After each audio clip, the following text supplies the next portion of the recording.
السلام علیکم۔ Novel عنکبوت by نور راجپوت کی یہ قسط نمبر 47 ہے۔ منار کے شیشے کے میٹنگ روم میں ایک برفانی خاموشی طاری تھی، جسے صرف دیوار پر لگی گھڑی کی بے رحم ٹک ٹک توڑ رہی تھی۔ وہ بڑی سی مہوگنی کی میز کے پیچھے چمڑے کی کرسی پر براجمان تھی۔ اس کی آنکھوں میں ایک ایسی تلخی اور سرد مہری تھی جو سامنے کھڑے دو وجودوں کے اندر اتر رہی تھی۔ اس کے سامنے رانیہ اور دانیال کھڑے تھے۔ رانیہ کیئر ڈپارٹمنٹ کی ایک ذہین لڑکی تھی اور دانیال سوشل میڈیا مارکیٹنگ کا ایک شوخ و چنچل نوجوان۔ منار کا اصول اٹل تھا، یہاں پیشہ ورانہ حدود سے تجاوز کرنے کی کوئی گنجائش نہیں تھی اور ذاتی تعلقات، خاص کر افیئرز، سخت ممنوع تھے۔ رانیہ کا سر جھکا ہوا تھا، اس کے ہاتھ آپس میں جڑے ہوئے تھے اور چہرے پر ندامت اور خوف کے ملے جلے تاثرات تھے۔ وہ ایک مڈل کلاس گھرانے کی بیٹی تھی، جہاں عزت اور ساکھ ہی سب سے بڑا سرمایہ ہوتی ہے۔ اس کے برعکس دانیال کے چہرے پر کوئی شرمندگی نہیں تھی، بس ایک ہلکی سی بیزاری تھی، جیسے اسے کسی غیر ضروری میٹنگ میں بلا لیا گیا ہو۔ ان دونوں کا افیئر چل رہا تھا۔ ہر کمپنی میں کچھ مخبری ہوتے ہیں جو پورے آفس کی خبریں مینجمنٹ تک لاتے ہیں۔ اب چاہے یہ مخبری سویپر ہو یا پھر آفس بوائے، لیکن خبر اندر تک ضرور پہنچ جاتی ہے، اور ان کی بھی پہنچ چکی تھی۔ فجر نے ایک طویل خاموش لمحے تک دونوں کو اپنی نظروں سے پرکھا، پھر اس نے رانی کو مکمل طور پر نظر انداز کرتے ہوئے اپنی نظریں براہ راست دانیال پر گاڑ دیں۔ کیا تم اس سے شادی کرو گے؟ سوال اتنا غیر متوقع اور براہ راست تھا کہ دانیال ایک لمحے کے لیے چونک گیا۔ رانیہ نے جھٹکے سے سر اٹھا کر اسے دیکھا۔ اس کی آنکھوں میں امید کی ایک لرزتی ہوئی کرن جاگی۔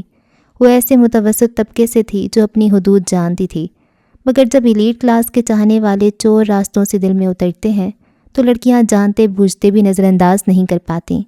وہ خود اس آگ کے دریا سے گزر چکی تھی اور وہ نہیں چاہتی تھی کہ جو نقصان اس نے اٹھایا وہ کوئی اور اٹھائے۔ سوری؟ دانیال نے اس طرح پوچھا جیسے اس نے سنا ہی نہ ہو۔ اس کے لہجے میں ڈٹھائی تھی۔ فجر نے اپنی کوہنیاں میز پر ٹکا دیں، اس کی آنکھیں 1 انچ بھی نہیں جھکیں۔ میں نے پوچھا کیا تم اس لڑکی سے شادی کرو گے؟ رانیہ کی تمام تر توجہ دانیال کے چہرے پر مرکوز تھی۔ وہ اس کے بدلتے تاثرات، اس کی آنکھوں میں ابھرنے والی جھنجھلاہٹ کو پڑھ رہی تھی۔ امید کی وہ کانپتی ہوئی کرن بجھنے لگی تھی۔ Of course madam. کب؟ جب وقت آئے گا تو شادی ضرور ہوگی۔ ابھی کیا مسئلہ ہے؟ فجر نے فوراً پوچھا۔ دانیال سٹپٹا گیا۔ اس نے ایک چور نظر رانیہ پر ڈالی جو اسے پتھرائی ہوئی آنکھوں سے دیکھ رہی تھی۔ ابھی مجھے اپنے پیروں پر کھڑا ہونا ہے، ہم ابھی چھوٹے ہیں، کریئر بنانا ہے۔ یہ وہی گھسے پٹے جملے تھے جو ہزاروں لڑکیوں نے سنے تھے۔ فجر نے ایک ہلکی سی طنزیہ مسکراہٹ دی۔ کوئی مسئلہ نہیں، منگنی تو ہو سکتی ہے، شادی بعد میں کر لینا۔ کیا تم آج شام اس کے گھر رشتہ لے کر جا سکتے ہو؟ میں تمہارے والدین سے خود بات کر لوں گی، اگر تم چاہو تو۔ دانیال کا منہ حیرت سے کھل گیا۔ رانیہ نے خاموشی سے اپنی نظریں زمین میں گاڑ دیں۔ اسے اندازہ نہیں تھا کہ فجر اس معاملے کو اس طرح کرے دے گی۔ میڈم ابھی تو ممکن نہیں ہے، دانیال نے آخرکار نظریں چراتے ہوئے کہا۔ پھر کب ممکن ہوگا؟ فجر کا لہجہ اب بھی اسپاٹ تھا۔ دانیال خاموش رہا۔ وہ ایک ایسے امیر گھرانے کا چشم و چراغ تھا جو اگر چاہتا تو آج ہی سب کچھ کر سکتا تھا، مگر فجر جانتی تھی کہ یہ کبھی ممکن نہیں ہوگا۔ اس خاموشی نے ہر جواب دے دیا تھا۔ اب فجر کا رخ آہستگی سے رانیہ کی طرف مڑا۔ اس کا لہجہ اب بھی سخت تھا، مگر اس میں غصے کی بجائے ایک عجیب سی افسردگی شامل ہو گئی تھی۔ تمہیں کیوں لگا کہ اپنی پہچان، اپنی محنت سے بنائی گئی جگہ کو داؤ پر لگا کر اس راستے پر چلنا ضروری ہے؟ رانیہ نے کپکپاتے ہوئے سر اٹھایا۔ میڈم جب ایک مڈل کلاس لڑکی گھر سے نوکری کے لیے نکلتی ہے تو وہ صرف اپنی ذات کی ذمہ دار نہیں ہوتی، وہ اپنے باپ کے بھروسے، اپنی ماں کی دعاؤں اور اپنے بھائیوں کے مان کی امانت ساتھ لے کر چلتی ہے۔ کیا تم یہ جانتی تھی؟ رانیہ کی سسکیاں بلند ہو گئیں۔ وہ اب رو رہی تھی۔ محبت گناہ نہیں ہے رانیہ، مگر محبت کے نام پر اپنی عزت نفس کو بیچ دینا سب سے بڑا گناہ ہے۔ اس کے لہجے میں اذیت تھی، ایسی اذیت جو شاید کبھی اس کا پیچھا نہیں چھوڑتی۔ اس لڑکی کے لیے یہ ایک وقتی تفریح ہے، ایک قصہ جو دوستوں میں سنا کر بھلا دیا جائے گا، مگر تمہارے لیے یہ بدنامی کا وہ داغ بن سکتا ہے جو تمہاری آنے والی پوری زندگی کو دھندلا دے۔ رانیہ کا سر مزید جھک گیا۔ تمہارا گھر ایک کانچ کا گھر ہے، ذرا سی ٹیس اسے توڑ سکتی ہے۔ اس کا گھر پتھر کا قلعہ ہے، اسے کوئی فرق نہیں پڑے گا۔ وہ کرسی سے اٹھی اور چلتی ہوئی رانیہ کے قریب آ کر کھڑی ہو گئی۔ تم نے کانٹریکٹ سائن کرنے سے پہلے پڑھا تھا نا؟ اس نے رانیہ سے پوچھا جس نے سسکتے ہوئے اس بات میں سر ہلایا۔ اس میں صاف صاف لکھا تھا کہ یہاں کسی بھی قسم کے افیئرز الاؤ نہیں ہیں۔ کلاس فیلوز کو کلاس فیلوز اور کولیگز کو کولیگز ہی رکھنا چاہیے۔ ان تعلقات میں بگاڑ پیدا نہیں ہونا چاہیے۔ وہ سانس لینے کو رکی۔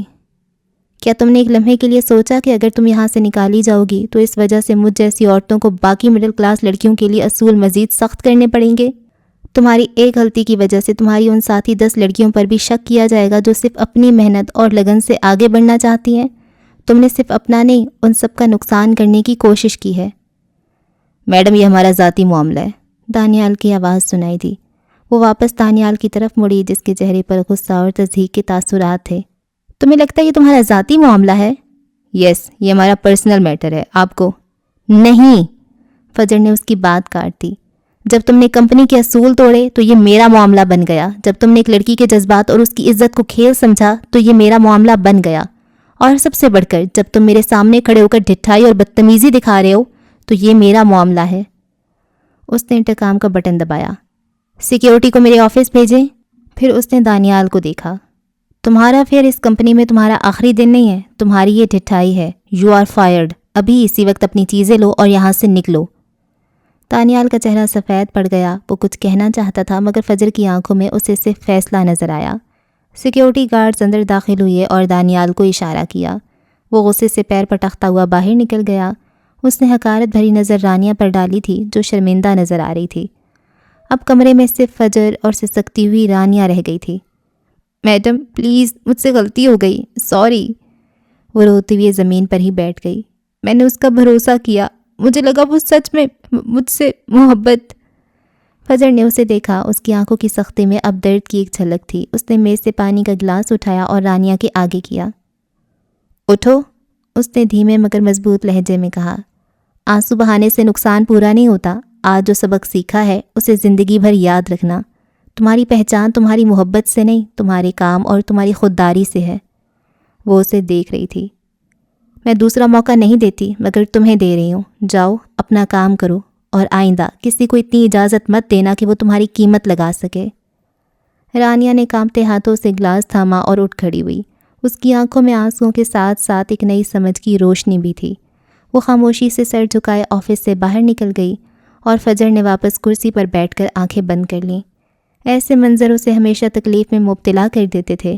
اگر دانیال سنجیدہ ہوتا تو الگ بات تھی، مگر گلاس بال سے باہر نظر آتے ہال کے صوفے پہ فلک اور ولی بیٹھے تھے۔ دونوں کی نظریں اسی پر جمی تھیں۔ پورا واقعہ انہوں نے اپنی آنکھوں سے دیکھا تھا۔ فلک کی آنکھوں میں ستائش تھی جبکہ ولی کی آنکھیں سرخ تھیں۔ نیند پوری نہ ہونے کی وجہ سے وہ کافی تھکا ہوا لگ رہا تھا مگر پھر بھی ایکٹیو تھا۔ رئیس ہیڈ آفس میں گھسنے والے وہ 2 افراد ایک منظم ڈکیت گروپ کے افراد تھے جو اب عروضہ کے قبضے میں تھے۔ وہ انہیں دیکھ لیتی اور ولی فجر کو دیکھ رہا تھا۔ کوئی ہر حادثے کو اتنے اچھے سے کیسے ہینڈل کر سکتا ہے؟ فلک نے فجر کو دیکھتے ہوئے ولی سے پوچھا۔ وہ دھیما سا مسکرا دیا۔ وہی جو ہر حادثے سے گزرا ہو۔ کیا ہر حادثے سے گزرنا ضروری ہے؟ اس کے اگلے سوال پر ولی نے کندھے اچکا دیے۔ کچھ دیر بعد فجر میٹنگ روم سے باہر نکلی تو وہ دونوں اٹھ کر اس کی جانب بڑھ گئے۔ فجر معراج کے نام روحی کی طرف سے۔ ہیلو فجر آپی، کیسی ہیں آپ؟ امید ہے اچھی ہوں گی۔ میں روحی ہوں، آپ کی سب سے بڑی فین۔ مجھے پتہ ہے آپ سوچ رہی ہوں گی کہ اس وقت مجھے کیا ہو گیا کہ میں آپ کو اتنی لمبی ای میل بھیج رہی ہوں، لیکن سچ کہوں تو میرا دل چاہ رہا تھا کہ آپ سے بات کروں۔ کافی دن ہو گئے آپ سے ملے ہوئے۔ گھر والے تو مجھے اب آؤٹ ڈور سے انڈور ہی کر چکے ہیں، جیسے کوئی پودا ہو جسے دھوپ سے بچا کر رکھنا ہو۔ اب کیا کروں، یہ کم وقت بیماری بھی ایسی ہے کہ بندہ ذرا سا چھینک بھی دے تو سب پریشان ہو جاتے ہیں۔ اور پھر یہ کیمو تھراپی، ایسا لگتا ہے میرے اندر ایک پورا کیمسٹری کا لیب چل رہا ہے۔ کبھی پیلے رنگ کی دوائی، کبھی لال رنگ کی، کبھی سبز۔ بس مزے کی بات یہ ہے کہ میں اب ایک زندہ تجربہ گاہ بن چکی ہوں۔ آج میں آپ کو ایک نئی بات بتانے والی ہوں، مکڑیوں کے بارے میں، جو مجھے حال ہی میں پتہ چلی ہے۔ پچھلے ہفتے میں ایک ڈاکٹر سے ملی تھی، وہ بھی میری طرح مکڑیوں کے بہت بڑے فین ہیں۔ انہوں نے بتایا کہ کچھ مکڑیاں ایسی ہوتی ہیں جو اپنے جال میں وائبریٹنگ سگنلز بھیجتی ہیں، یعنی وہ تاروں کو اس طرح ہلاتی ہیں جیسے کوئی گٹار بجا رہا ہو، تاکہ انہیں پتہ چلے کہ جال میں کون پھنسا ہے، کوئی کیڑا یا کوئی اور مکڑی۔ سوچے کتنا ذہین نظام ہے، بالکل ویسی جیسے آپ اپنی کمپنی میں سارے ڈپارٹمنٹس کو ایک ساتھ لے کر چلتی ہیں اور ہر چیز کا دھیان رکھتی ہیں۔ مجھے لگتا ہے آپ کی اسٹریٹجی بھی مکڑیوں جیسی ہے، خاموشی سے سب کچھ کر جاتی ہے اور کسی کو کانوں کان خبر نہیں ہوتی۔ اور اب آتے ہیں مسٹر اسکار پر، میرا مطلب ہے آپ کا پی اے۔ مجھے کل نرس نے بتایا کہ ہمارے ہسپتال میں جو نیا ڈاکٹر آیا ہے وہ بہت ہینڈسم ہے اور اس پر سب کو کرش ہو رہا ہے۔ یہ سن کر مجھے فوراً مسٹر اسکار یاد آ گئے۔ مجھے پتہ ہے وہ آپ کی کمپنی میں کام کرتے ہیں، لیکن کیا ان پر بھی کسی کو کرش ہوا ہے؟ مجھے لگتا ہے وہ بہت پر اصرار قسم کے انسان ہیں۔ کوئی تو لڑکی ہوگی جسے ان پر کرش ہوا ہوگا۔ بس آپ سے پوچھنا تھا کیونکہ آپ ان کے ساتھ ہر وقت ہوتی ہیں، میرا مطلب ہے آپ ان کے ساتھ کام کرتی ہیں۔ اب آتے ہیں اصل بات پر، جس کے لیے میں نے اتنی محنت سے یہ ای میل لکھی ہے۔ آپ کے بھائی، میرے بھائی صفدر بھائی کی منگنی ہونے والی ہے۔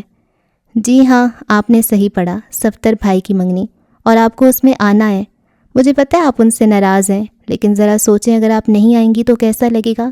صفدر بھائی کی شکل ایسی ہو جائے گی جیسے کسی نے ان سے سارے پزا چھین لیے ہوں۔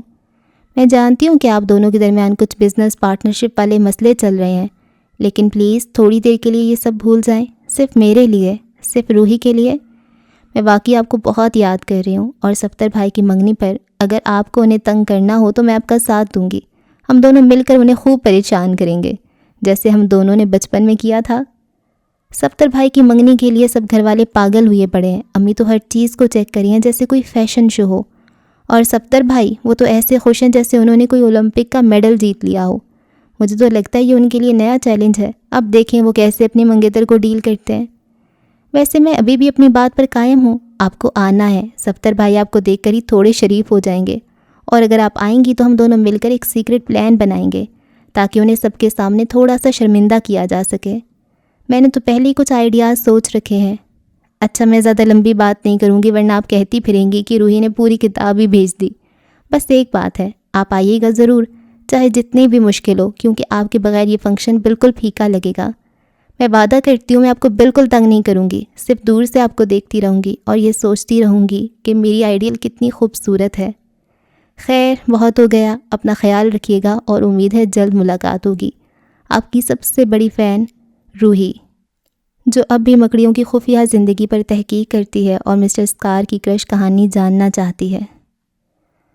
فجر جو لیپ ٹاپ کی کھلی اسکرین پہ نظر آتی ای میل پڑھ رہی تھی، آخر تک پہنچتے پہنچتے وہ بے ساختہ ہنستی۔ روحی کی باتیں ایسی ہی تھیں، البتہ ایک چیز نے اسے پریشان کیا تھا۔ صفدر منگنی کر رہا تھا، یقیناً زرکا سے، مگر اس نے نہیں بتایا تھا اور فجر اب پوچھنا بھی نہیں چاہتی تھی۔ اس نے وال کلاک پر نظر ڈالی تو شام کے 6 بج چکے تھے۔ 7 بجے اس کی رئیس کے ساتھ میٹنگ تھی، سارے اہم پوائنٹس اس نے بنا لیے تھے، اب بس میٹنگ کے لیے نکلنا تھا۔ اس نے کرسی سے اٹھتے ہوئے ولی کا نمبر ملایا، دوسری جانب کال اٹھا لی گئی۔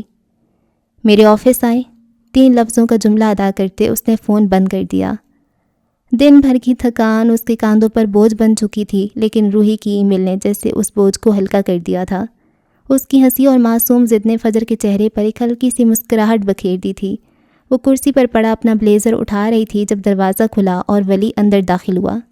وہ اس وقت ایک سیاہ کھلی اسکرٹ کے اوپر کالر والی سفید ڈریس شرٹ پہنے ہوئے تھی۔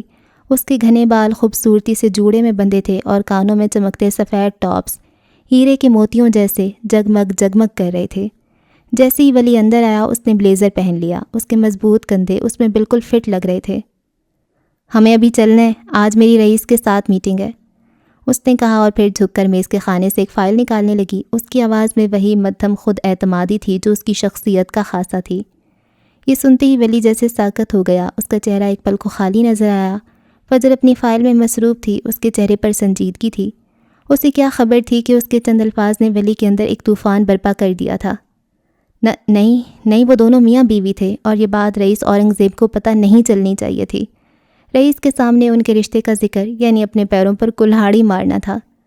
اگلے ہی لمحے وہ تیزی سے فجر کی جانب بڑھا، اس کی رفتار اتنی تیز تھی کہ فجر کو سنبھلنے کا موقع ہی نہیں ملا۔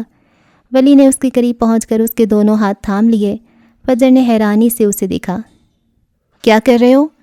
فجر کے لہجے میں اچانک ایک سرد پن اتر آیا، اس کی آنکھوں میں چمک کی جگہ حیرت نے لے لی تھی۔ ولی کا چہرہ پریشانی سے سفید پڑ رہا تھا، اس کی آنکھوں میں ایک خوف سا تھا۔ ہمارے رشتے کے بارے میں بگ بی کو پتہ نہیں چلنا چاہیے، آپ ان سے جس بھی کام سے ملیں مگر پلیز اس راز کو راز ہی رکھیے گا۔ اس کی آواز میں ایک التجا تھی، ایک عجلت جو فجر نے پہلے کبھی نہیں دیکھی تھی۔ تمہیں کیا لگتا ہے میں انہیں اس نکاح کے بارے میں بتانے جا رہی ہوں؟ فجر نے اپنا ہاتھ چھڑانے کی کوشش کی لیکن ولی کی گرفت مضبوط تھی۔ اس کی آواز میں ایک چبھتا ہوا طنز تھا۔ رشتے میرے کام پر اثر انداز نہیں ہوتے۔ یہ آپ کے کام پر شاید اثر انداز نہ ہو لیکن میری پوزیشن پر ہو سکتا ہے، ولی نے نرمی سے کہا، لیکن اس کی آنکھوں میں التجا بڑھتی جا رہی تھی۔ بگ بھی نہیں جانتے ہمارا رشتہ کیا ہے اور میں نہیں چاہتا انہیں پتہ چلے۔ کیوں؟ تم ان سے ڈرتے ہو؟ وہ طنزیہ بولی۔ وہ چند لمحے اسے دیکھتا رہا۔ ہاں، میں آپ کو کھونا نہیں چاہتا، بس آپ انہیں نہ بتائیے گا۔ یعنی وہ بھی چھپا کر رکھنا چاہتا تھا۔ وہ اسے دیکھے گئی، پھر استہزائیہ ہنستی۔ اس ہنسی میں اذیت بھی تھی۔ میں رشتوں کو کاروبار میں نہیں لاتی، تم میرے پیے ہو اور بس۔ جانتا ہوں، مگر پھر بھی ان کے سامنے یہ راز ہی رکھیے گا پلیز۔ اس کی آواز میں ایسی سچائی تھی کہ فجر ایک لمحے کے لیے رک گئی۔ وہ جانتی تھی کہ ولی کبھی بھی اتنی پریشانی ظاہر نہیں کرتا جب تک کوئی واقعی اہم بات نہ ہو۔ اس نے ولی کی آنکھوں میں دیکھا جہاں خوف کے ساتھ ایک اور جذبے کا سایہ بھی تھا۔ وہ اس کی حفاظت کرنا چاہتا تھا، اسے کسی مشکل میں نہیں دیکھنا چاہتا تھا۔ فجر نے نیچے اپنے ہاتھوں کی جانب دیکھا جو ولی کے ہاتھوں میں تھے، اور وہ انہیں کس التجائیہ انداز میں تھامے کھڑا تھا۔ اس لمحے وہ قریب تھا۔ اس کے کلون کی مہک فجر کی ساری قیمتی خوشبوؤں کو مات دے رہی تھی۔ وہ مہک جو ہمیشہ فجر کے حواسوں پر چھا جاتی تھی، اس وقت اس کا ذہن بھٹکا رہی تھی۔ اس کے اندر ایک عجیب سی کشمکش جاری تھی، ولی کی قربت اور اس کی پریشانی کا احساس۔ ہاتھ چھوڑو میرے، اس نے سرد سپاٹ لہجے میں کہا۔ فجر کے اندر کا سخت مزاج ابھی بھی ولی کے سامنے جھکنے کو تیار نہیں تھا، لیکن اس کی آنکھوں میں ایک نرمی آ چکی تھی۔ ولی جیسے کسی ٹرانس سے باہر نکلا۔ اس نے ایک نظر اپنے دونوں ہاتھوں میں فجر کے ہاتھ دیکھے اور پھر انہیں چھوڑتا ہوا پیچھے ہٹ گیا۔ اس کے چہرے پر خفیف شرمندگی اور پریشانی کا امتزاج تھا، کہیں وہ اسے منار میں ہی دفن نہ کر دے۔ پھر چند لمحوں بعد وہ دونوں منار کی لمبی راہداری میں چل رہے تھے، دراز قد فجر کے ساتھ اس کا ہینڈسم پیے۔ جب بھی وہ ساتھ چلتے تھے ایک دوسرے کو مکمل کر دیتے تھے۔ وہ دونوں ایک دوسرے کے برعکس ہونے کے باوجود ایک ساتھ ایک ایسی تصویر بناتے تھے جو دیکھنے والے کو اپنی طرف کھینچ لیتی تھی، اور اس پل بھی کئی نظروں نے پلٹ پلٹ کر انہیں دیکھا تھا۔ شام کا سورج لہو رنگ شعاعیں بکھیرتا لاہور کے افق پر ڈوب رہا تھا۔ رئیس ہوٹل کی وسیع چھت پر نصب نفیس میز کرسیاں ابھی مہمانوں کی منتظر تھیں۔ فجر اپنے مخصوص انداز میں ایک طرف کھڑی شہر کے بدلتے رنگوں کو دیکھ رہی تھی، جبکہ ولی اس کی قریب کچھ فاصلے پر کھڑا اپنے فون پر مصروف تھا۔ آنے کا سفر خاموشی سے کٹا تھا۔ ولی نے مزید کوئی بات نہیں کی تھی۔ دونوں وقت کے پابندی کے عادی تھے اور رئیس کی آمد سے قبل پہنچ چکے تھے۔ پھر دروازے پر رئیس نمودار ہوا، اپنی پر اعتماد چال اور پرکشش شخصیت کے ساتھ۔ اس کے پیچھے اس کا جی ایم مراد عالم تھا۔ وہ کسی زمانے میں اس کا پی اے تھا، مگر اب جی ایم بن چکا تھا۔ اس شام بھی رئیس نے گہرے سیاہ رنگ کا انتخاب کیا تھا، جو اس کی ولولہ انگیز شخصیت کو مزید نمایاں کر رہا تھا۔ اس نے برونی برانڈ کی ایک نفیس سنگل بریسٹڈ سوٹ جیکٹ پہن رکھی تھی۔ جیکٹ کے نیچے ٹام فورڈ کی ایک کرسپ سیاہ ڈریس شرٹ تھی، جس کے کف پر اس کے نام کے ابتدائی حروف کندہ تھے۔ اس کی ٹائی بھی سیاہ تھی، جارجیو ارمانی کی، جس پر ہلکا غیر نمایاں سا ڈیزائن تھا۔ اس کے ٹراؤزر بھی برونیلو کوچینیلی کے ہی تھے، بہترین فٹنگ کے ساتھ، جو اس کی سمارٹ لک کو مکمل کر رہے تھے۔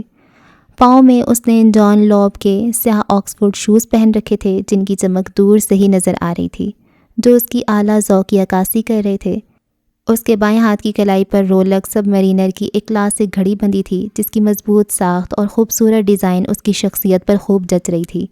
اس کی انگلیوں میں کوئی زیور نہیں تھا، سوائے بائیں ہاتھ کی دوسری انگلی میں ایک سادہ لیکن قیمتی پلاٹینیم کی انگوٹھی کے، جو رئیس جیولرز کی تھی۔ آج پہلی بار فجر نے اسے کسی میٹنگ کے لیے بلایا تھا، اور وہ اپنی قیمتی اور مہنگی شخصیت کے ساتھ حاضر ہو چکا تھا۔ رئیس کی یہ باوقار انٹری اس کے رتبے اور طاقت کا منہ بولتا ثبوت تھی۔ اس کا ہر لباس، ہر انداز ایک ایسے شخص کی کہانی بیان کر رہا تھا جو کاروبار کی دنیا کا بے تاج بادشاہ تھا، اور جسے اپنی ہر چیز میں بہترین کی تلاش رہتی تھی۔ اس کی نگاہیں چھت پر موجود فجر اور ولی پر پڑیں، اور اس کے ہونٹوں پر ایک ہلکی سی معنی خیز مسکراہٹ نمودار ہوئی۔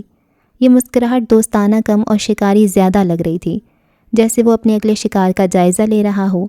وہ پینٹ کی جیبوں میں ہاتھ اڑ سے ان کی جانب بڑھا۔ نیچے کا پورا ایریا لوگوں سے بھرا تھا، جبکہ یہ روف ٹاپ کو صرف ان کی میٹنگ کی وجہ سے خالی کروایا گیا تھا۔ ہیلو گائز، وہ ان کے قریب پہنچ کر سکون سے بولا۔ اب گول میز کے گرد وہ چاروں کھڑے تھے۔ کیا حال ہے فن کی دیوی؟ اس نے براہ راست فجر سے پوچھا، جو پیشہ ورانہ انداز میں مسکرا دی۔ اس کی فائل میز پر پڑی تھی۔ رئیس نے ایک نظر مراد کو دیکھا اور پھر ولی کو۔ آج مجھے ملکہ فن نے میٹنگ پر بلایا ہے، تو کیا تم دونوں میں تھوڑا سا وقت دو گے؟ ولی نے فوراً فجر کو دیکھا، جس نے آنکھوں سے اشارہ کیا تو وہ مراد کے ہمراہ دوسرے کونے کی جانب بڑھ گیا، جبکہ وہ دونوں اب آرام دہ کرسیوں پر بیٹھ چکے تھے۔ رئیس نے اپنی سن گلاسز اتار کر میز پر رکھیں اور بھرپور نظروں سے فجر کو دیکھا۔ تو بتائیے ڈارک لارڈ صاحب، ہیروں کی تلاش کہاں تک پہنچی؟ رئیس کی نظریں اس کے چمکتے ٹاپس پر جم چکی تھیں۔ ایک نایاب اور خوبصورت ہیرا اس کے سامنے بیٹھا تھا۔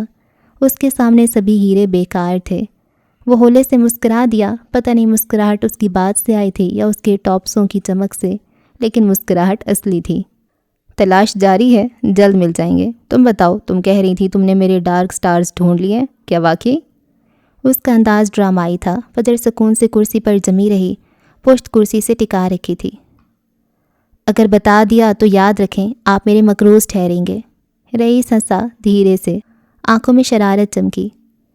یاد ہے، لیکن تمہیں لگتا ہے تم ڈارک سٹارز کو ڈھونڈ لوگی؟ وہ اس لمحے میز پر کوہنی رکھے انگلی سے اپنی ٹائی کو ہلکا سا سیدھا کر رہا تھا۔ فجر جھکی، کچھ انچ مگر اس سے کئی میل قریب۔ اس کی آنکھوں میں وہ یقین تھا جو شیما دینے والا مہرہ رکھتا ہے۔ ڈھونڈ لیے ہیں رئیس صاحب۔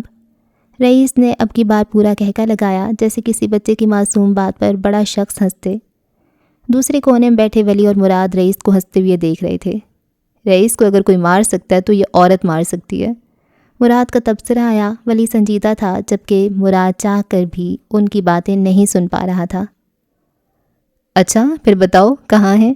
فجر نے ایک لمحہ توقف کیا، ہاتھوں کو کھولا، میز پر رکھ دیا، پھر الفاظ گرا دیے جیسے بم۔ اگر میں کہوں کہ ڈارک سٹارز کبھی چوری ہی نہیں ہوئے؟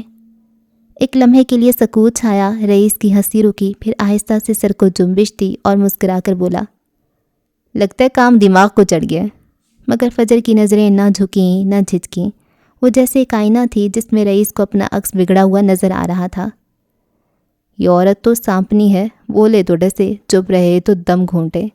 مراد نے دوبارہ سرگوشی کی، جبکہ ولی سنجیدگی سے انہیں دیکھ رہا تھا۔ اس کی کتھئی آنکھیں ان کے چہرے پر پڑنے کی کوشش کر رہی تھیں۔ پر رئیس بھی وہ ہے جو سانپ کو دودھ نہیں پلاتا۔ اس کے تبصرے ناقابل سماعت تھے۔ کچھ وقت کی خاموشی چھا گئی۔ رئیس نے انگلی سے میز بجائی، ٹک ٹک۔ سمجھ نہیں آتا تم واقعی ذہین ہو یا اوور کانفیڈنٹ۔ آپ کو کیا لگتا ہے؟ فجر نے الٹا سوال کیا۔ پہلے مجھے ڈارک سٹارز کے بارے میں بتاؤ، پھر میں فیصلہ کروں گا۔ اگر وہ چوری نہیں ہوئی ہے تو پھر کہاں ہے؟ وہ ابھی بھی ہنس رہا تھا۔ ڈارک سٹار کبھی پاکستان آئے ہی نہیں۔ فجر نے اپنے الفاظ چبائے نہیں، سیدھے پھینکے۔ فجر کے اس ایک جملے نے شام کے سکوت میں ایسا ارتعاش پیدا کیا جیسے کسی نے ٹھہرے ہوئے پانی میں بھاری پتھر پھینک دیا ہو۔ رئیس اورنگزیب کی ہنسی، جو کچھ لمحے پہلے پوری چھت پر گونج رہی تھی، یکلخت تھم گئی۔ اس کے چہرے پر جو تمسخرانہ تاثرات تھے وہ ایک لمحے کے لیے حیرت میں بدلے اور پھر فوراً ہی ایک سرد، ناقابل فہم سنجیدگی نے ان کی جگہ لے لی۔ اس کی گہری سیاہ آنکھوں کی چمک، جو پہلے ایک شکاری کی تھی، اب ایک شاطر کھلاڑی کی ہو گئی تھی جو اپنے مد مقابل کی چال کو پرکھ رہا ہو۔ اس نے اپنی برونیلو کوچینیلی کی جیکٹ کے بٹن کو لاشعوری طور پر چھوا، جیسے خود کو یقین دلا رہا ہو کہ حالات اب بھی اس کے قابو میں ہیں۔ وہ چند لمحے فجر کو گھورتا رہا، اس کے چہرے پر لکھی ہر تحریر کو پڑھنے کی کوشش کرتا رہا، اور پھر اس کے ہونٹوں پر ایک نئی، کہیں زیادہ خطرناک مسکراہٹ نمودار ہوئی۔ دلچسپ، اس نے دھیمے مگر گہرے لہجے میں کہا، جیسے وہ فجر کے دعوے کو نہیں بلکہ اس کی ہمت کو سرا رہا ہو۔ بہت دلچسپ، تو اگر میرے 2.5 ارب کی ہیرے پاکستان آئے ہی نہیں تو پھر وہ کہاں ہیں محترمہ؟ کیا وہ منار کے کسی لاکر میں محفوظ ہیں؟ اس کا طنز اب کاٹ تار تھا۔ فجر اپنی جگہ سے ہلی تک نہیں، اس کے چہرے پر مکمل سکون تھا، جیسے وہ اسی رد عمل کی توقع کر رہی تھی۔ آپ مجھ سے بہتر جانتے ہیں کہ وہ کہاں ہیں۔ اس نے توقف کیا، اپنی نظریں اس کی رولکس سب مرینر پر جمائیں اور پھر دوبارہ اس کی آنکھوں میں دیکھا۔ یا شاید مجھے کہنا چاہیے وہ ابھی تک وہیں ہیں جہاں سے انہیں آنا تھا۔ یہ ایک بہت بڑا الزام ہے فجر معراج، تم جانتی ہو اس کا مطلب کیا ہے؟ اس کا مطلب ہے کہ میں نے اپنی ہی کمپنی کے لوگوں کو دھوکہ دیا ہے، اپنے لوگوں کو مروایا اور پورے ملک کے قانون نافذ کرنے والے اداروں کو بے وقوف بنایا۔ اس نے اپنی رولکس سب مرینر کی طرف ایک سرسری نگاہ ڈالی، جیسے وقت کی اہمیت کا احساس دلا رہا ہو۔ میں الزام نہیں لگا رہی، میں حقائق بیان کر رہی ہوں، اور ہاں، آپ نے بالکل یہی کیا ہے۔ کچھ فاصلے پر بیٹھا مراد عالم بے چینی سے پہلو بدل رہا تھا. اسے اب ان دونوں کی گفتگو کا ایک لفظ بھی سنائی نہیں دے رہا تھا، لیکن ان کے چہرے کے تاثرات اور بدن بولی ایک پوری کہانی سنا رہی تھی. رئیس کا یکدم سنجیدہ ہو جانا اور فجر کا وہ پر اعتماد انداز مراد کے لیے خطرے کی گھنٹی تھا. اچھا ڈرامہ ہے، وہ استہزائیہ بولا. فجر بھی کرسی کی پشت سے ٹیک لگائے سینے پر ہاتھ باندھے اسی کی طرح آگے جھکی. اب وہ دونوں میز کے آر پار ایک دوسرے کی آنکھوں میں آنکھیں ڈالے ہوئے تھے. آئیے اس ڈرامے کا اسکرپٹ پڑھتے ہیں. اس کی آواز میں اب ایک پیشہ ورانہ کھنک تھی. کچھ دن پہلے میں نے آپ کو شہر کے کچھ اعلیٰ کسٹم اور پولیس افسران کے ساتھ دیکھا تھا. بڑی دوستانہ محفل تھی. آپ اپنے ڈارک سٹارز کی چوری کا کیس بند کروا چکے ہیں، پھر یہ ملاقات کیوں؟ میں نے تھوڑی سی تحقیق کی اور پتہ چلا کہ آپ کا امپائر مال پروجیکٹ کچھ عرصے سے کسٹم مافیا کی نظروں میں کھٹک رہا تھا. وہ آپ سے اپنا حصہ مانگ رہے تھے اور آپ دینے کے موڈ میں نہیں تھے. رئیس خاموش تھا، لیکن اس کی انگلیاں میز پر دھیرے دھیرے تھپ تھپا رہی تھیں، جو اس کی اندرونی خلفشار کی علامت تھیں. فجر نے اپنی بات مکمل کی. تو آپ نے ایک شاندار منصوبہ بنایا، ایک ایسا منصوبہ جو آپ جیسی ذہانت کو ہی زیب دیتا ہے. آپ نے پوری دنیا میں شور مچایا کہ آپ 2.5 ارب کے نایاب ہیرے پاکستان درآمد کر رہے ہیں. کاغذات تیار ہوئے، انشورنس کروائی گئی، سب کچھ قانونی تھا. پھر پاکستان پہنچتے ہی وہ چوری ہو گئے. آپ نے اپنے ہی 4 گارڈز کی قربانی دی تاکہ چوری حقیقی لگے. آپ نے اپنے آفس میں ایسی اداکاری کی کہ آسکر بھی شرما جائے. فجر ایک لمحے کو رکی. اس کی نظروں میں اب استہزاء کے ساتھ ساتھ ایک عجیب سی تلخی بھی تھی. نتیجہ کسٹم مافیا جو آپ سے کروڑوں بٹورنے کا خواب دیکھ رہا تھا، یہ سوچ کر پیچھے ہٹ گیا کہ جس شخص کا 2.5 ارب کا نقصان ہو گیا ہو وہ اب انہیں کیا دے گا. آپ ایک ہی چال میں ہمدردی بھی لے گئے اور اپنے دشمنوں سے جان بھی چھڑا لی. اور اصل ہیرے وہ تو شاید اب کسی اور نام سے، کسی اور راستے سے ڈبل قیمت پر اسمگل کیے جائیں گے تاکہ اس پورے ڈرامے کا خرچہ بھی نکل آئے اور منافع بھی ہو. اب چھت پر مکمل خاموشی چھا گئی تھی. دور کہیں سے آتی ٹریفک کی آواز بھی مدھم پڑ گئی تھی. رئیس اورنگزیب نے میز پر تھپ تھپاتی انگلیاں روک دیں. اس نے ایک طویل گہری سانس لی. اس کے چہرے سے سارے تاثرات غائب ہو چکے تھے. صرف ایک اسپاٹ پڑھنے میں نہ آنے والا ماسک باقی رہ گیا تھا. پھر وہ مسکرایا. مسکراہٹ گہری ہوتی کہکے میں بدل گئی. کون ہو تم؟ وہ اس کی جانب جھکتے رازدانہ انداز میں بولا. فجر معراج، پہچان چھینے والوں کو چیر پھاڑ کر کھا جاتی ہوں. وہ بھی آگے کو جھکتی اسی کے انداز میں بولی. رئیس نے سر کو ہلکا سا خم دیا. وہ ابھی بھی مسکرا رہا تھا، البتہ یہ ہنسی طنزیہ نہیں تھی. یہ ایک حریف کی طرف سے دوسرے حریف کے لیے تسلیم اور ستائش کا ایک نایاب لمحہ تھا. تم صرف ایک ملکہ ملعون ہی نہیں ہو فجر معراج، اس نے دھیرے سے کہا. اس کی آواز میں پہلی بار ہلکی سی ستائش کی جھلک تھی. تم ایک بہترین جاسوس بھی ہو. اس نے تسلیم کر لیا تھا بغیر کسی اگر مگر کے. وہ ایسا ہی تھا، ذہین لوگوں کو تسلیم کرتا تھا. فجر کے چہرے پر فاتحانہ مسکراہٹ نہیں آئی. وہ جانتی تھی کہ یہ کھیل کا اختتام نہیں بلکہ آغاز تھا. رئیس نے اپنی جیب سے سگار کیس نکالا. اس میں سے ایک مہنگا سگار منتخب کیا اور اسے اپنے ہونٹوں میں دبایا. مراد نے فوراً ایک قدم آگے بڑھایا، لیکن رئیس نے ہاتھ کے اشارے سے اسے روک دیا. اس نے خود جیب سے ایک نفیس سلور لائٹر نکالا اور سگار سلگایا. دھوئیں کا ایک مرغولا ہوا میں چھوڑتے ہوئے اس نے دوبارہ فجر کو دیکھا. تو پھر؟ رئیس نے پرسکون مگر خطرناک لہجے میں پوچھا. آپ نے اپنے ہی 4 لوگوں کو مروا دیا؟ اس بار فجر کے لہجے میں تعصب تھا. میں نے ان کی موت کی، ان کی زندگی سے ڈبل قیمت ادا کی ہے. وہ اب سنجیدہ تھا، بالکل کسی ڈارک لارڈ کی طرح. تو آپ نے انہیں استعمال کیا، ان کا فائدہ اٹھایا. وہ بھیک مانگ رہے تھے، میں نے قیمت پوچھ لی. آپ انسانوں کو خریدتے ہیں؟ بھیک مانگنے سے بہتر اپنی قیمت لگوائی جائے، شاید میں خریدار نکل آؤں. آپ کو لگتا ہے آپ لوگوں کی قسمتیں لکھتے ہیں؟ میں قسمتیں لکھتا نہیں، بس ان کی سمت متعین کرتا ہوں. دھوئیں کے مرغولے آسمان کی جانب رواں دواں تھے. ایک لمبی خاموشی چھا گئی. فجر اپنے سامنے بیٹھی اس طاقت کو دیکھ رہی تھی جو بیک وقت رحم دل اور سنگ دل تھا، جس کی محبت کی کوئی حد نہیں تھی اور نفرت کی کوئی انتہا نہیں. ہاں رئیس اورنگزیب، انڈسٹری کا بے تاج بادشاہ، تقدیریں جس کے ماتحت تھیں، زر جس کا غلام تھا اور تاج جس کی پہچان تھا. تم نے میرے بچھائے جال کو صرف سمجھا ہی نہیں بلکہ اب اس میں اپنا حصہ بھی چاہتی ہو. بتاؤ فجر معراج، تمہاری خاموشی کی قیمت کیا ہے؟ اور اگر میں قیمت نہ دوں تو کیا کر لو گی؟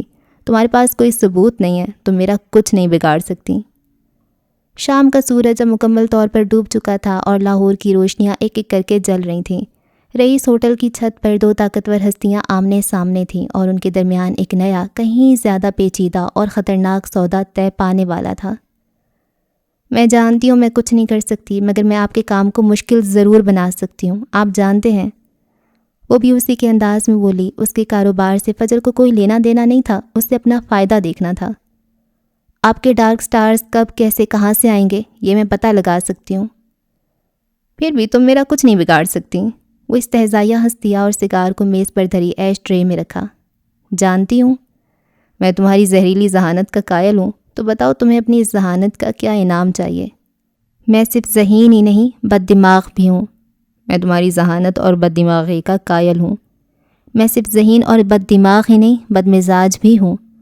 میں تمہاری زہریلی ذہانت، بد دماغی اور بد مزاجی کا بھی قائل ہوں۔ اس بار وہ ہنسی۔ پوری گفتگو میں پہلی بار اور پھر میز پر دھری فائل اس کی جانب کھسکائی۔ اس میں اس کے اور فلک کے پروجیکٹ کی ساری ڈیٹیلز تھیں۔ رئیس نے فائل اٹھائی، اس سے کھولا اور چند لمحے اس کی نظریں صفوں پر پھسلتی رہیں، پھر اس نے فائل واپس میز پر پھینک دی۔ تو تمہیں میرا نام چاہیے، رئیس گروپ کا نام۔ اس کے اعصاب ڈھیلے پڑ گئے۔ بس اتنا سا انعام؟ ایسے ایونٹ تو وہ چلتا پھرتا اسپانسر کر دیتا تھا۔ ہاں، ایک طاقت کو ایک طاقت کاٹ سکتی ہے۔ اس نظام کی افریت سے رئیس جیسا افریت لڑ سکتا ہے، مجھے بس یہی چاہیے۔ اس نے بے نیازی سے کندھے اچکائے۔ رئیس نے چند لمحے اسے دیکھا، اس کے چہرے کو گہری اور جانچتی ہوئی نظروں سے۔ بدلے میں مجھے کیا ملے گا؟ اتنی آسانی سے تو وہ اسے جانے نہیں دے سکتا تھا۔ فجر نے بھویں سکیڑ کر سوالیہ نظروں سے اسے دیکھا۔ رئیس اورنگزیب کو مجھ سے کیا چاہیے؟ اس کے امپائر مال میں سبھی برانڈز کے سٹور تھے، قومی اور بین الاقوامی دونوں، سوائے منار کے۔ اس آفر کو فجر نے ہمیشہ ٹھکرایا تھا، مگر اب اگر معاہدہ ہو ہی رہا تھا تو برابر کا ہوتا۔ دونوں اپنا اپنا فائدہ دیکھتے۔ حالانکہ وہاں سٹور ملنے پر منار کو ہی فائدہ تھا، مگر فجر نے اپنی انا اونچی رکھی کہ اگر رئیس کے پاس سب کچھ تھا تو منار نہیں تھا، مگر اب وہ وقت آ گیا تھا۔ تمہیں میرے مال میں سٹور کھولنا ہوگا۔ فجر نے چند لمحے اسے دیکھا، اسے اندازہ تھا، پھر اس نے گہری سانس لی۔ چلیں یہ مہربانی بھی کر ہی دیتی ہوں آپ پر۔ وہ دھیرے سے ہنس دیا۔ اسے 2.5 سال پہلے والی فجر معراج یاد آئی۔ تم ابھی تک ویسی ہی ہو، زخم دینے میں ماہر، مرہم بننے سے گریزاں۔ فجر نے میز پر کوہنی ٹکائی اور جھک کر دھیرے سے کہا، اور آپ ابھی تک ویسے ہی ہیں، ماسک کے پیچھے چھپنے والے، سیاہ ارادوں کے مالک، منہ بولے مسیحا۔ رئیس نے ایک نظر اسے دیکھا اور پھر مراد کے ساتھ کھڑے ولی کو۔ وہ کافی بے چین نظر آ رہا تھا۔ اب ان کا رشتہ کھل ہی گیا تھا تو کیوں نہ یہ پوچھ لیا جاتا۔ کیا ولی نے تمہاری مدد کی؟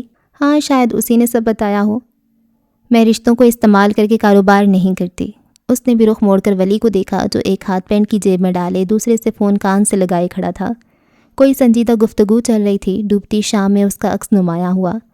پل بھر کو فجر کی آنکھوں میں نرمی ابھری جو رئیس نہیں دیکھ پایا تھا کیونکہ وہ بھی ولی کو ہی دیکھ رہا تھا۔ مجھ سے زیادہ وہ آپ سے وفادار ہے۔ اس نے گہری سانس لی۔ یہ سانس بوجھل تھی۔ رئیس کا پلڑا ہمیشہ بھاری رہے گا کیونکہ اس کے پاس ولی تھا۔ اس نے اذیت سے سوچا۔ ہاں، وہ اس کا بھانجا تھا، وہ اس کے کہنے پر منار آیا تھا۔ کچھ تھا جو فجر کو اندر چبھ رہا تھا۔ وہ رخ موڑ گئی۔ ہاں، اسے ولی کو نہیں دیکھنا تھا۔ رئیس ہوٹل کے وسیع و عریض ہال میں کوہرام برپا تھا اور اس ہنگامے کا مرکز فجر، رئیس اور ولی تھے۔ تینوں ایک سیدھ میں چل رہے تھے جیسے کسی نادیدہ ڈور سے بندھے ہوں۔ رئیس نے فخر سے گردن اکڑائی۔ سیاہ سوٹ اس کے مضبوط کاندھوں پر کسی ذرہ کی مانند سجا تھا۔ اس کے چہرے پر ایک فاتحانہ مسکراہٹ تھی جو اس کے سیاہ ارادوں کو اور گہرے رازوں کی عکاس تھی۔ وہ فجر کے ساتھ ایک قدم پیچھے چل رہا تھا، جیسے ہال میں موجود ہر شخص کو یہ پیغام دیا جا رہا تھا کہ فجر اب اس کے برابر، معراج اب اس کی بزنس پارٹنر تھی۔ ان کی موجودگی میں گہرا تعلق چھلک رہا تھا۔ فجر کی ہر حرکت میں ایک نفاست تھی جو اس کی طاقتور اور پر اسرار شخصیت کو نمایاں کر رہی تھی۔ اس کے چہرے پر ایک ایسی پرسکون سنجیدگی تھی جو اس کے اندر چھپے طوفان کو چھپاتی تھی۔ وہ رئیس کے شانہ بشانہ چل کر اپنی آزاد حیثیت اور بزنس پارٹنر ہونے کا برملا اظہار کر رہی تھی۔ دوسری جانب ولی تھا، فجر سے ایک قدم پیچھے، رئیس کے مقابل، سفید ڈریس شرٹ میں ملبوس۔ اس کی آنکھوں میں گہری وفاداری تھی۔ وہ فجر کی 2 دھاری تلوار تھا، ایک ایسی ڈھال جو حملے کے لیے بھی استعمال ہو سکتی تھی۔ اس کے ہر قدم میں ایک خیر اعلانیہ عہد تھا۔ اس کا ہر قدم فجر کی حفاظت کا ضامن تھا۔ مراد ان کے پیچھے چل رہا تھا۔ تینوں جب ہال میں داخل ہوئے تو دیکھنے والی آنکھیں پلٹنا بھول گئیں۔ یہ محض ایک چال نہیں تھی، یہ ایک طاقتور اتحاد تھا جسے کوئی توڑ نہیں سکتا تھا۔ فجر معراج، جسے لوگ ختم کرنا چاہتے تھے، اب رئیس اورنگزیب اور ولی اورنگزیب کی پناہ میں تھی، گویا موت بھی اس کے قریب آنے سے ڈرے گی۔ یہ اس بات کا ثبوت تھا کہ فجر اب اکیلی نہیں تھی، اس کے ساتھ وہ لوگ تھے جو اسے ہر حال میں بچانے کے لیے تیار تھے۔ رئیس کی مضبوط بزنس پارٹنرشپ، ولی کی بے لوث وفاداری اور حفاظت، اور فجر کی پروقار موجودگی نے ہال میں موجود ہر شخص کو یہ باور کرا دیا تھا کہ یہ تینوں ایک ایسی قوت تھے جسے شکست دینا ناممکن تھا۔ ان کی موجودگی نے ہال میں ایک نیا سحر طاری کر دیا تھا۔ فجر کی نظر ایک خالی میز پر پڑی، وہ چلتے چلتے رک گئی، ناک سے چشمہ اٹھا کر سر پر جمایا، اس سے رکتے دیکھ کر پیچھے والے بھی رک گئے۔ پھر وہ میز کی جانب بڑھی اور وہاں رکھی چمچماتی چھری اٹھائی، برقی کمکموں میں چھری کی نوک چمک رہی تھی۔ اس نے چھری اٹھا کر رئیس کی جانب دیکھا، کندھے اچکانے کے بعد اسے ٹیشو میں لپیٹ کر بیگ میں ڈال لیا۔ رئیس نے زیر لب مسکراتے ہوئے تعصب سے سر ہلایا، وہ اس کی چھریوں اور تلواروں کی آبسیشن سے واقف تھا۔ وہ واپس ان کی جانب بڑھی۔ کیا خیال ہے باس، کس کی گردن کاٹنی ہے؟ ولی نے قدرے آگے ہوتے سرگوشی کی۔ اورنگزیبس کی، اگر انہوں نے مجھے دھوکہ دینے کی کوشش کی۔ وہ سرد لہجے میں آگے بڑھ گئی۔ رئیس اور ولی نے بے ساختہ ایک دوسرے کی جانب دیکھا۔ یہ مذاق تھا بگ بی؟ ولی نے بے ساختہ رئیس سے پوچھا۔ وہ ایسے مذاق نہیں کرتی، پہلے ہی میری خوبصورت گردن اس کا شکار ہو چکی ہے۔ رئیس نے گہری سانس لیتے ڈرامائی انداز میں جواب دیا تو پل بھر کی خاموشی کے بعد وہ دونوں ہنس دیے۔ چھوٹے پہلے تم مرو گے، تم اس کے زیادہ قریب رہتے ہو۔ مراد آگے بڑھا۔ اور میرے بعد آپ، کیونکہ آپ اسے زہر لگتے ہیں۔ وہ تینوں اس کے پیچھے لپکے۔ شاید میں بچہ ہوں۔ رئیس کی بات پر دونوں نے رک کر کمر پر ہاتھ رکھے اسے دیکھا، جیسے پوچھ رہے ہوں کس خوشی میں، جس پر رئیس نے کندھے اچکا دیے۔ شاید بلی کو چھیچڑوں کے خواب۔ دونوں نے بیک وقت کہا اور اسے وہیں چھوڑ کر آگے بڑھ گئی۔ رئیس نے ایک نظر ہال پر ڈالی اور پھر اپنا بیرونی کوٹ ٹھیک کیا۔ ایسے کیسے مر جاؤں گا بھائی، رئیس اورنگزیب ہوں، زیر لب بڑبڑایا اور پھر آگے بڑھ گیا۔ رئیس ہوٹل کے چمکتے پارکنگ ایریا میں، رئیس نے فاتحانہ نظروں سے فجر کو دیکھا۔ ایک لمحے کو اس کی آنکھوں میں گہرا مفہوم تھا جسے صرف فجر ہی سمجھ سکتی تھی۔ پھر وہ ایک ہلکی سی مسکراہٹ کے ساتھ مراد کی ہمراہی اپنی گاڑی کی جانب بڑھ گیا۔ ان کی گاڑی کے پہیے چیختے ہوئے ہال سے نکل گئے، پیچھے رہ گئے صرف فجر اور ولی۔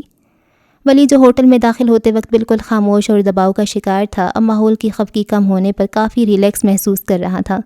اس کی نظروں کی شرارت لوٹ آئی تھی اور ہونٹوں پر ایک گہری مسکراہٹ ابھری۔ وہ فجر کی طرف مڑا۔ آج فجر نے اس کا مان رکھ کر اسے مزید عزت بخشی تھی۔ تو بیگم، ولی نے اپنے ہاتھ پینٹ کی جیب میں ڈالتے ہوئے کہا، آج تو آپ نے رئیس اورنگزیب جیسے شخص کو بھی اچھے خاصے چکر دے دیے ہیں۔ اس کے لہجے میں چھیڑ چھاڑ واضح تھی۔ فجر نے اسے گھورا، اس کی آنکھوں میں مصنوعی غصہ تھا۔ مجھے اپنے پروجیکٹ سے مطلب ہے، فرق نہیں پڑتا سامنے رئیس ہے یا کوئی اور۔ میرا کام تھا اپنی جگہ مضبوط کرنا، اور وہ میں نے کر لیا۔ اس نے چہرے پر آئی لٹ کو پیچھے کیا۔ میں تو سوچ رہا تھا شاید آپ مجھے آج کے سارے پروجیکٹس کی تفصیلات بتا دیں گی کہ ہم نے کون کون سے سودے کیے ہیں، مگر آپ نے تو مجھے ہی سائڈ کر دیا۔ میں رشتوں کو بزنس میں نہیں لاتی۔ اس کا انداز معمولی تھا، مگر ولی کا دل رک کر دھڑکا۔ کیا وہ اس کے اور اپنے رشتے کے بارے میں بات کر رہی تھی؟ کیا وہ اس رشتے کو مانتی تھی؟ اس نے چور نظروں سے فجر کو دیکھا، جو جوڑے سے نکلی لٹ کو بار بار پیچھے کر رہی تھی۔ بیگ کندھے پر تھا، جبکہ بھویں سکیڑے وہ فون کی اسکرین پر کوئی اہم پیغام پڑھ رہی تھی۔ چلیں؟ اچانک ہی اس نے نظریں اٹھائیں۔ ولی سٹپٹا گیا اور پھر تیزی سے گاڑی کی جانب بڑھا۔ پہلے اس کی جانب کا دروازہ کھولا۔ وہ اب آنے والی کال سن رہی تھی۔ بانو کا فون تھا۔ باجی، اماں پوچھ رہی ہیں کھانے میں کیا بنائیں؟ فجر کو حیرت ہوئی، آج اماں اور اس کی لاڈلی بانو کو اس کے کھانے کا خیال کیسے آ گیا تھا؟ خیر تو ہے، آج تم لوگوں نے کون سا جذباتی ڈرامہ دیکھ لیا ہے جو اسے کھانے کا پوچھ رہی تھیں، ورنہ گھر میں وہی بنتا تھا جو اماں کہتی تھیں۔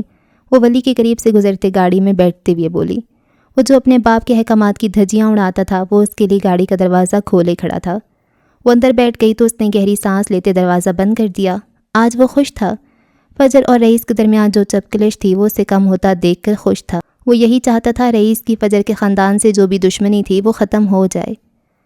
ڈرامہ تو باجی ابھی دیکھ رہے ہیں، وہ اماں کہہ رہی تھی کہ گلگتی چیتے، میرا مطلب ہے ولی بھیا کو بھی کھانے پر لے آئیں، وہ آپ کا اتنا خیال رکھتے ہیں۔ فجر نے فون کان سے ہٹا کر باقاعدہ اسکرین کو دیکھا۔ کیا ان دونوں کو چڑھ گئی تھی؟ خیر تو ہے، ولی کو کھانے پر کیوں بلا رہی ہیں اماں؟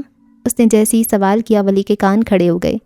وہ جو گاڑی سٹارٹ کر رہا تھا، خوشی سے فجر کو دیکھا، یعنی وہ اماں کے ٹیسٹ میں پاس ہو چکا تھا، تبھی وہ اسے کھانے پر بلا رہی تھیں۔ باجی اماں کا حکم ہے، اماں کہہ رہی ہیں اسے ساتھ لائیے گا ورنہ اپنے آفس میں ہی رہیں، گھر آنے کی ضرورت نہیں ہے۔ ٹوں ٹوں ٹوں۔ فون بند ہو چکا تھا۔ فجر نے جھنجھلا کر فون کو دیکھا اور پھر رخ موڑ کر ولی کو جو اسے شوق نظروں سے ہی دیکھ رہا تھا۔ بیگم چلیں، اماں انتظار کر رہی ہوں گی۔ اس نے جس قدر پرشوق نگاہوں سے دیکھتے ہوئے کہا تھا، فجر دل ہی دل میں اسے کوستی رخ موڑ گئی تھی، جبکہ وہ مسکراتے گاڑی باہر نکال رہا تھا۔ ایک تو پتہ نہیں ان لوگوں کو سکون کیوں نہیں ہے، بیٹھے بیٹھے بم گرا دیتے ہیں۔ یقیناً کوئی اہم بات تھی، کوئی اہم پیغام اس نے اسکرین پر کچھ دیر پہلے پڑھا تھا۔ پھر جب میں تلوار اٹھا لیتی ہوں تو وحشی عورت کہتے ہیں۔ وہ ابھی بھی بڑبڑا رہی تھی۔ وہ مسکراہٹ دبائے سن رہا تھا، جانتا تھا زیادہ غصہ اسے اماں اور بانو کی پلاننگ پر آیا ہوگا۔ بیگم، اس نے دھیرے سے پکارا۔ فجر نے رخ موڑ کر خونخوار نظروں سے اسے دیکھا۔ پھر سے بیگم۔ بیگم آپ بس تلوار اٹھائیں، شہید ہونے والوں کو میں دیکھ لوں گا۔ اس نے جس انداز میں کہا تھا، فجر کا غصے سے لال بھبو کا چہرہ پل بھر میں بدل گیا۔ پہلے حیرت ابھری اور پھر مسکراہٹ جس سے وہ ضبط کر گئی تھی۔ تم کچھ زیادہ ہی فری نہیں ہو رہے؟ کیا کروں، مجبوری ہے۔ وہ بھی مسکراہٹ دبائے بولا۔ کیا کہوں تمہیں، آدھا انگریز یا آدھا اورنگزیب؟ آپ کو کیا پسند ہے؟ وہ ذرا سا رخ اس کی جانب موڑ کر بولا تو وہ گردن ہلاتی رخ موڑ گئی۔ البتہ غصہ پل بھر میں زائل ہو گیا تھا۔ پاگل، اس کی زیر لب بڑبڑاہٹ وہ سن چکا تھا۔ ان کی گاڑی تیزی سے آگے بڑھ رہی تھی۔ مرسیڈیز بینز کی ڈرائیونگ سیٹ پر مراد بیٹھا تھا، جبکہ ساتھ والی پر رئیس تھا۔ وہ بائیں ہاتھ کی پہلی 2 انگلیوں کو لبوں پر ٹکائے ہوئے تھا، جبکہ کوہنی کھڑکی سے لگی تھی۔ اس کے چہرے پر مسکراہٹ تھی۔ وہ جو چاہتا تھا فجر معراج اس تک آئے، وہ اس کے نام کو عزت دے، وہ اس کے رتبے کو قبول کرے، وہ آ گئی تھی۔ اسے آج رئیس اورنگزیب کی ضرورت تھی۔ اسے اپنا آپ آج فاتح لگ رہا تھا۔ ایک دبی دبی سی مسکراہٹ جو چہرے سے جا ہی نہیں رہی تھی۔ آنکھوں کی وہ چمک جو پچھلے 2.5 سالوں میں کھو گئی تھی، لوٹ آئی تھی۔ مراد خاموشی سے اس کا مشاہدہ کر رہا تھا، مگر بولا کچھ نہیں۔ مگر وہ زیادہ دیر چپ نہیں بیٹھ سکتا تھا، اس کے معدے میں درد ہونے لگ جاتا۔ آج تو ویسے بھی عروضہ ساتھ نہیں تھی۔ وہ دونوں آدمی تھے اور کھل کر بات کر سکتے تھے، آدمیوں والی باتیں۔ خیر ہے، مسکراہٹ چہرے سے جدا نہیں ہو رہی۔ رئیس کے وجود سے اٹھتی مہنگی خوشبوؤں سے رچی بسی فضا میں مراد کی آواز گونجی۔ آخر اسے میری ضرورت پڑ ہی گئی۔ رئیس کی گھمبیر آواز سنائی دی، گردن اٹھی ہوئی تھی۔ زیادہ خوش ہونے کی ضرورت نہیں، وہ مکڑی تمہیں صرف اپنے مقصد کے لیے استعمال کر رہی ہے۔ مراد نے تلخ حقیقت سے پردہ اٹھایا۔ رئیس کی مسکراہٹ غائب ہوئی۔ جانتا ہوں، اس نے دھیرے سے کہا۔ تو پھر؟ مراد نے ابرو اچکا کر اسے دیکھا، پھر نظریں سیدھا سڑک پر جمائیں۔ پھر کچھ نہیں، وہ شاید ڈسکس نہیں کرنا چاہتا تھا۔ تمہیں پتہ ہے رئیس، جب تم اس کے ساتھ ہوتے ہو تو تمہارے وجود میں ایک الگ چمک بھر جاتی ہے، تمہاری آنکھیں مسکراتی ہیں اور تم سرشار لگتے ہو۔ ایسا کیوں ہے؟ کیا صرف اس لیے کہ وہ منار کی ہم شکل ہے؟ مراد کا اگلا سوال کافی مشکل تھا۔ رئیس نے پہلو بدل کر خود کو سیٹ پر جمایا، ٹائی کی نوٹ ڈھیلی کی، کوٹ وہ پہلے اتار چکا تھا۔ مراد کی بات کسی حد تک سچی تھی، مگر جو رئیس سوچتا تھا وہ بس وہی سوچتا تھا اور زیادہ تر اپنے اندر ہی رکھنے کا عادی تھا۔ وہ خاموش رہا۔ تم اس کے راستے آسان کرتے کیوں ہو؟ تمہیں لگتا ہے ایسا کرنے سے وہ اذیت ختم ہو جائے گی جو تم نے منار کو دی؟ پتہ نہیں وہ اتنے مشکل سوال کیوں کر رہا تھا۔ رئیس نے ایک اور پہلو بدلا، پورے وجود میں بے چینی سی بھر گئی تھی۔ خیر، تمہارے پاس ایک اچھا موقع ہے، ایک ایسا موقع جسے تم استعمال کر کے اپنا بدلہ لے سکتے ہو، جو کہ تم لینا چاہتے ہو۔ وہ عورت خود تمہارے پاس آئی ہے، تمہارے پاس موقع ہے اسے ذلیل کرنے کا۔ تم اس پروجیکٹ سے اینڈ ٹائم پر مکر سکتے ہو، تم کچھ بھی۔ میں رئیس اورنگزیب ہوں، عورتوں کو استعمال کرنا میری فطرت میں نہیں۔ میری جنگیں میں خود لڑتا ہوں، میں شکاری ہوں اور جانتا ہوں شکار کیسے کرنا ہے۔ رئیس کی تیز آواز نے اس کی بات کاٹ دی۔ یہ سنتے ہی مراد کے لبوں پر استہزائیہ مسکراہٹ ابھری۔ وہ صرف عورت نہیں، دشمن ہے۔ آخر تم اسے اتنی فیورز کیوں دیتے ہو رئیس؟ کچھ پل کی خاموشی چھا گئی، پھر رئیس کی آواز ابھری، کھوئی کھوئی سی آواز۔ ایک آواز ہے جو میرے کانوں میں گونجتی رہتی ہے، ایک چہرہ ہے جو میری آنکھوں کے سامنے بار بار آتا ہے۔ اس نے کہا تھا، محبت تمہیں کبھی معاف نہیں کرے گی۔ میں بس اس اذیت سے نکلنے کی کوشش کر رہا ہوں، میں ان لفظوں سے پیچھا چھڑانا چاہتا ہوں۔ مراد کا پہلا تجزیہ ٹھیک تھا، وہ اذیت سے نکلنا چاہتا تھا۔ وہ شکاری ضرور تھا، مگر وہ اپنے ہی جال میں اس قدر بے طرح پھنسا ہوا تھا کہ وہ بے بس تھا۔ تم اس سے محبت کرتے ہو؟ وہ منحوس اتنے مشکل سوال کیوں پوچھ رہا تھا؟ رئیس کا بس چلتا تو چلتی گاڑی سے اسے لات مار کر باہر گرا دیتا۔ میرے ہاتھ خون سے رنگے ہیں اور یہ دھبے کبھی مٹ نہیں سکتے۔ مجھے بھلا محبت کیسے چھو پائے گی؟ میری قسمت میں بس یہی سیاہی ہے اور میرا یہی مقدر ہے۔